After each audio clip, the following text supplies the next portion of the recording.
ये है आपका अपना चैनल माई पोर्टल। वार्षिक परीक्षा कक्षा 5 और 8 समस्त शासकीय और शासकीय विद्यालयों के लिए शैक्षिक सत्र 23-24 के संचालन की विस्तृत निर्देश राज्य शिक्षा केंद्र द्वारा जारी किए गए हैं। आइए देख लेते हैं इन जारी निर्देश को, और इसके साथ साथ हम बात कर लेंगे पोर्टल rskmp.in की, जिस पर हमें परीक्षा से संबंधित बहुत सारे कार्य पूरे करना है। सबसे पहले हम बात कर लेते हैं उस पोर्टल की जिस पर परीक्षा का कार्य पूरा करना है, और ये पोर्टल है rskmp.in।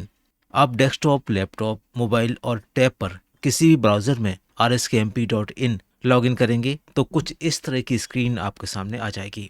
अब इसमें सभी के अलग अलग क्रेडेंशियल्स हैं, अलग अलग लॉगिन प्रोसेस है, वो भी हम आपको एक बार संक्षिप्त में बता देते हैं। अगर किसी शासकीय स्कूल को इस पोर्टल पर कार्य करना है तो शाला प्रभारी की यूनिक आईडी और पासवर्ड से इस पोर्टल पर लॉगिन करना होगा, और जो ऊपर इस तरह से पुश बटन बने हुए हैं उस पर गवर्नमेंट को आपको यहाँ पर टिक करना पड़ेगा। अगर प्राइवेट स्कूल को इस पोर्टल का यूज़ करना है तो उनको अपने आरटीई पोर्टल के यूज़र नेम और पासवर्ड से इसको लॉगिन करना होगा, और इसके साथ साथ प्राइवेट वाले पुश बटन पर यहाँ पर क्लिक करके आपको अपनी आइडेंटिटी प्राइवेट स्कूल के रूप में दर्ज करना है। मदरसा के लिए यूडाइस कोड और मोबाइल नंबर से आप लॉगिन कर पाएंगे, और मदरसे के लिए भी जो लास्ट में एक पुश बटन अलग से दिया हुआ है इसको आपको सेलेक्ट करना है। जब ये सब एंटर हो जाए, लास्ट में कैप्चा और फिर लॉगिन बटन क्लिक करेंगे तो हम इस पोर्टल पर एंटर हो जाएंगे, इस पोर्टल पर लॉगिन हो जाएंगे।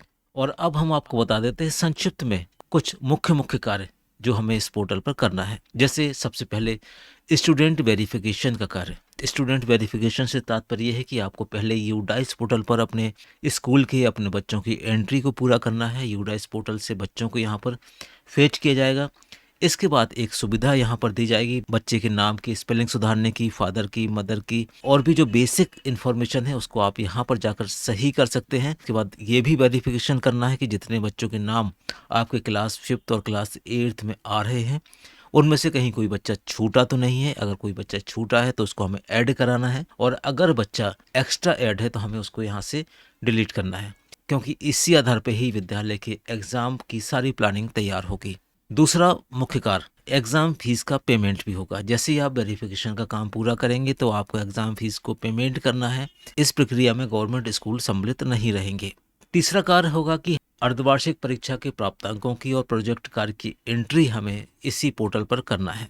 इसके बाद डाउनलोड एडमिट कार्ड। पोर्टल से एडमिट कार्ड डाउनलोड होंगे और इसी आधार पर बच्चों के रोल नंबर अलॉट होंगे। पांचवा स्टूडेंट की अटेंडेंस है। यहाँ पर प्रत्येक परीक्षा दिवस पर बच्चों की ऑनलाइन उपस्थिति दर्ज की जाएगी। जिले स्तर पर चयनित मूल्यांकन केंद्रों पर मूल्यांकन के उपरांत इसी पोर्टल पर मार्क की एंट्री की जाती है, और फिर लास्ट में डाउनलोड और डिस्ट्रीब्यूट फाइनल मार्कशीट भी इसी पोर्टल द्वारा तैयार की जाती है। ये तो थे कुछ खास पॉइंट जो इस पोर्टल के द्वारा संचालित होना है। इसके अलावा भी और भी बहुत सारे कार्य हैं जो समय समय पर हम आपके साथ शेयर करते रहेंगे। इन निर्देशों के बाद अब चलते हैं और देख लेते हैं उन विस्तृत निर्देश को जो राज्य शिक्षा केंद्र द्वारा जारी किए गए हैं। आज के इस वीडियो में हम आपको समय सीमा के साथ साथ उन कार्यों को भी बताएंगे जो शाला स्तर से प्रारंभ की जाना है। प्राथमिक और पूर्व प्राथमिक वार्षिक परीक्षा 23-24 आयोजन संबंधी निर्देशिका।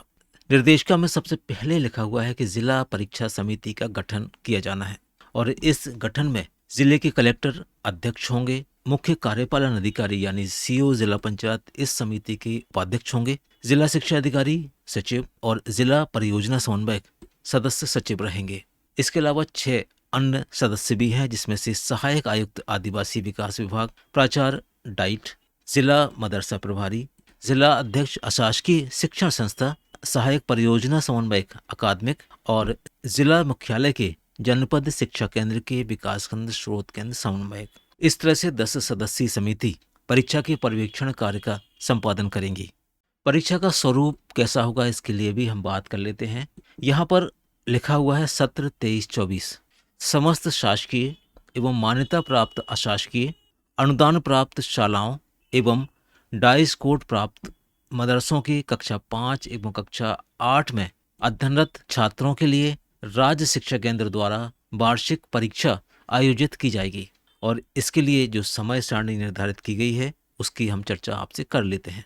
परीक्षा संचालन हेतु विभिन्न चरणों की व्यवस्था एवं उत्तरदायित्व एवं समय सीमा। आइए हम इसको भी देख लेते हैं और इसको समझ लेते हैं, क्योंकि सभी काम हमें समय सीमा में पूरा करना है।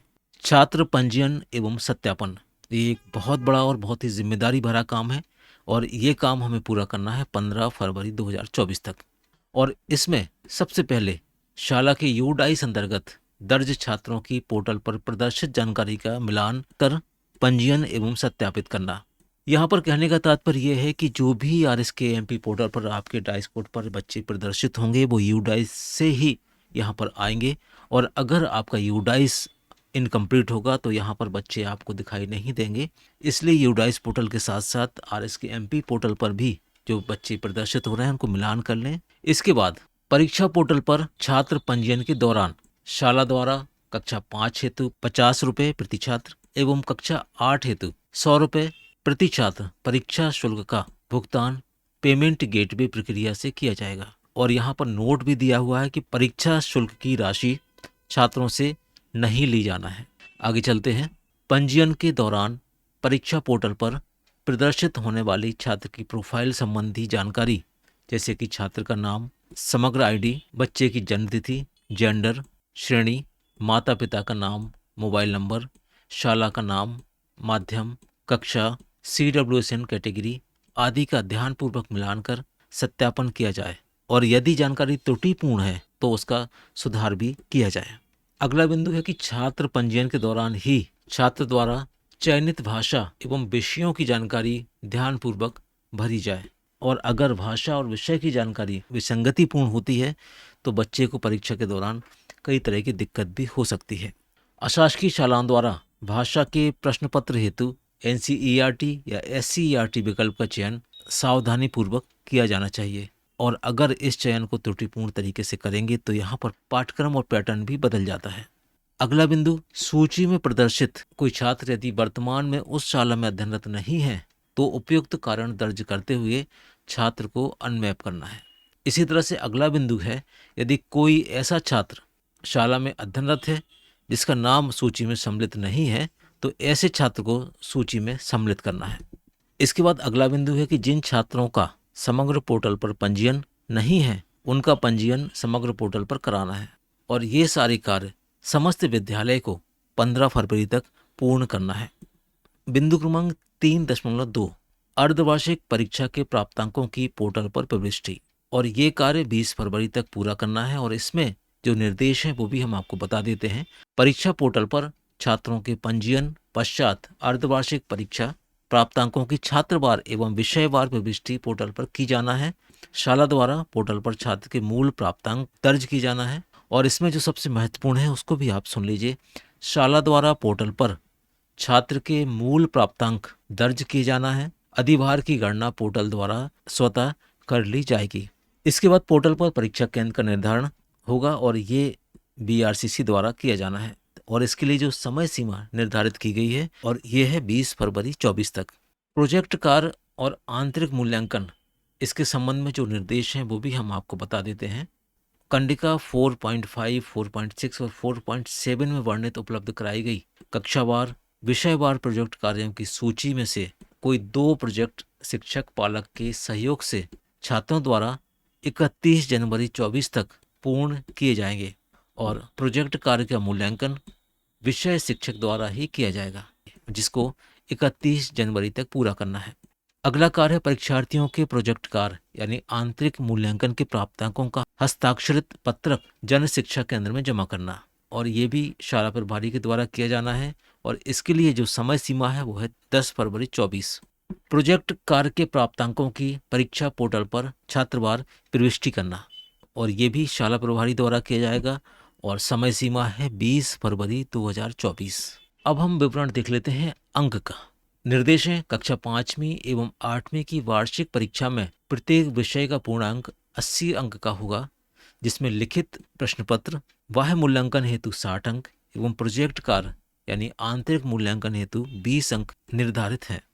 शैक्षिक क्षेत्र व व्यक्तिगत सामाजिक गुणों की उपलब्धि 23-24 में शाला में आयोजित गतिविधियों में छात्र की उपलब्धि पर शाला स्तर से ग्रेड प्रदान किए जाएंगे। ये ग्रेड शाला स्तर पर कक्षा शिक्षक द्वारा प्रदान किए जाएंगे, जिनकी प्रविष्टि पोर्टल पर प्रधान अध्यापक या शाला प्रभारी द्वारा कराई जाएगी।